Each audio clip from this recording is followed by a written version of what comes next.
Este domingo celebramos el Domingo de la Palabra de Dios, porque la Iglesia está convencida de que esta palabra es fuente de luz y de vida para aquellos que la reciben. Bien dice el Salmo que acabamos de proclamar el día de hoy: la ley del Señor es perfecta del todo y reconforta el alma.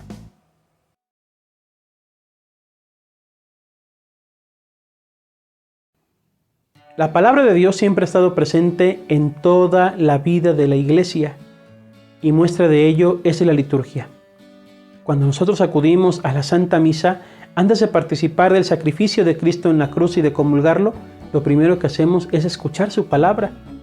Y no solamente en las misas, sino en los demás sacramentos, también en las demás bendiciones y en los demás actos de culto. Lo primero que nos convoca es escuchar la palabra de Dios. Pero no es de extrañar que de repente la atención se distrae con el niño que está jugando, con la persona que me cae gorda para ver cómo va vestida, con el padre que resulta aburrido en la homilía. Total, podemos tener muchísimos pretextos para no poner atención. Y aquí es necesario que nosotros recordemos el ejemplo del pueblo de Israel en la primera lectura que acabamos de escuchar, que siempre estaba atento, porque no es una palabra cualquiera la que se nos está dirigiendo, sino es la palabra de Dios. Es más, escuchaba con total reverencia, que hasta algunos se postraban, y tanto llegaba al corazón que hasta hacía llorar a los demás. Por eso, primero yo te pregunto, ¿cuál es tu actitud al escuchar la palabra de Dios y su predicación en la Santa Misa? ¿Realmente la acoges en el corazón?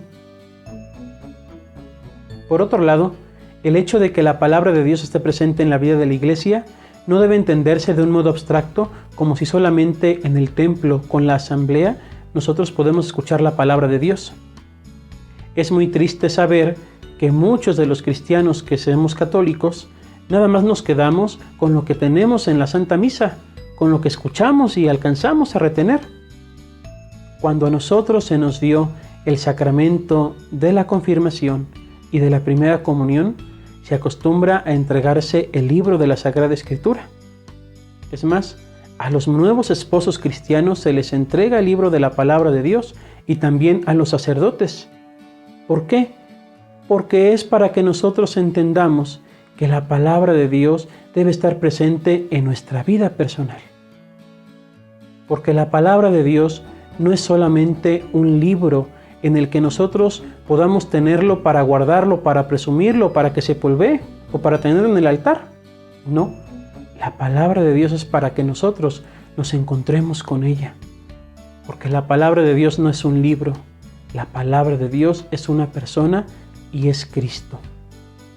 En Cristo, como nos lo dice el Evangelio, se cumplen todas las promesas que hicieron los profetas y que Dios hizo a través de muchísimos signos. Porque Cristo es la palabra de Dios.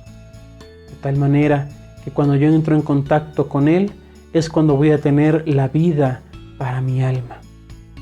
Por eso, esta es la segunda pregunta. ¿Realmente tienes un encuentro personal con la palabra de Dios en tu vida diaria?